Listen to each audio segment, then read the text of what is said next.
सावन सोमवार व्रत कथा। एक साहूकार था जो भगवान शिव का अनन्य भक्त था। उसके पास धन धान्य किसी भी चीज़ की कोई कमी नहीं थी, लेकिन उसकी कोई संतान नहीं थी और वह इसी कामना को लेकर रोज़ शिव जी के मंदिर जाकर दीपक जलाता था।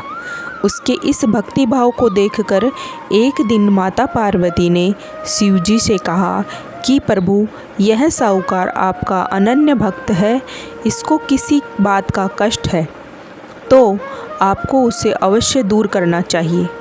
शिव जी बोले कि हे पार्वती, इस साहूकार के पास पुत्र नहीं है, यह इसी बात से दुखी रहता है। माता पार्वती कहती है कि हे ईश्वर, कृपा करके इसे पुत्र का वरदान दीजिए। तब भोलेनाथ ने कहा कि हे पार्वती, साहूकार के भाग्य में पुत्र का योग नहीं है, ऐसे में अगर इसे पुत्र प्राप्ति का वरदान मिल भी गया तो वह केवल 12 वर्ष तक की आयु तक ही जीवित रहेगा।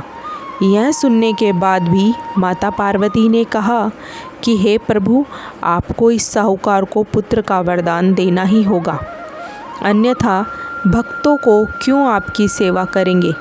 माता के बार बार कहने से भोलेनाथ ने साहूकार को पुत्र का वरदान दिया, लेकिन यह भी कहा कि वह केवल 12 वर्ष तक ही जीवित रहेगा। साहूकार यह सारी बातें सुन रहा था, इसीलिए उसे न तो खुशी हुई और न ही दुख हुआ। वह पहले की ही तरह भोलेनाथ की पूजा अर्चना करता रहा। उधर सेठानी गर्भवती हुई और 9वें महीने में उसे सुंदर से बालक की प्राप्ति हुई। परिवार में खूब हर्षोल्लास मनाया गया, लेकिन साहूकार पहले की तरह रहा और उसने बालक की 12 वर्ष की आयु का जिक्र किसी से भी नहीं किया। जब बालक 11 वर्ष की आयु का हो गया, तब एक दिन साहूकार की सेठानी ने बालक के विवाह के लिए कहा, तो साहूकार ने कहा कि वह अभी बालक को पढ़ने के लिए काशी जी भेजेगा। उसके बाद उसने बालक के मामा जी को बुलाया और कहा कि इसे काशी पढ़ने के लिए ले जाओ और रास्ते में जिस भी स्थान पर रुकना, वहाँ यज्ञ करते और ब्राह्मणों को भोजन कराते हुए आगे बढ़ना। उन्होंने भी इसी तरह करते हुए जा रहे थे कि रास्ते में एक राजकुमारी का विवाह था। जिससे उसका विवाह होना था वह एक आँख से काना था। तो उसके पिता ने जब अति सुंदर साहूकार के बेटे को देखा तो उसके मन में आया कि क्यों न इसी को घोड़ी पर बैठाकर शादी के सारे कार्यक्रम संपन्न करा लिए जाए। तो उन्होंने मामा से बात की और कहा कि इसके बदले में वह अथाह धन देंगे, तो वह भी राजी हो गए। इसके बाद साहूकार का बेटा विवाह की बेदी पर बैठा और जब विवाह कार्य संपन्न हो गए तो जाने से पहले उसने राजकुमारी की चुनरी के पल्ले पर लिख दिया कि तेरा विवाह तो मेरे साथ हुआ है, लेकिन जिस राजकुमार के साथ तुझे भेजेंगे वह तो एक आँख से काना है। इसके बाद वह अपने मामा के साथ काशी के लिए चला गया।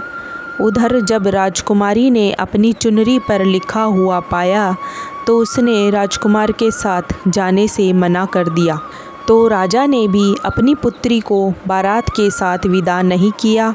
बारात वापस लौट गई। उधर मामा और भांजे काशी जी पहुंच गए थे। एक दिन जब मामा ने यज्ञ रचा रखा था और भांजा बहुत देर तक बाहर नहीं आया, तो मामा ने अंदर जाकर देखा तो भांजे के प्राण निकल चुके थे।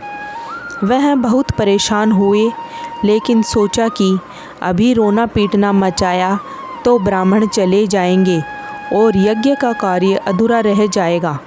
जब यज्ञ संपन्न हुआ तो मामा ने रोना पीटना शुरू किया। उसी समय शिव पार्वती उधर से जा रहे थे। तो माता पार्वती ने शिवजी से पूछा कि हे प्रभु, ये कौन रो रहा है। तभी उन्हें पता चलता है कि यह तो भोलेनाथ के आशीर्वाद से जन्मा हुआ साहूकार का पुत्र है। तब माता पार्वती कहती है कि हे स्वामी, इसे जीवित कर दे, अन्यथा रोते रोते इसके माता पिता के प्राण निकल जाएंगे। तब भोलेनाथ ने कहा कि हे पार्वती, इसकी आयु इतनी ही थी, सो वह भोग चुका है। लेकिन माँ के बार बार आग्रह करने पर भोलेनाथ ने उसे जीवित कर दिया। लड़का ओम नमः शिवाय करते हुए जी उठा और मामा भांजे दोनों ने ईश्वर को धन्यवाद दिया और अपनी नगरी की तरफ लौट चले। रास्ते में वही नगर पड़ा और राजकुमारी ने उन्हें पहचान लिया। तब राजा ने राजकुमारी को साहूकार के बेटे के साथ बहुत सारे धन धान्य के साथ विदा किया। उधर साहूकार और उसकी पत्नी छत पर बैठे थे।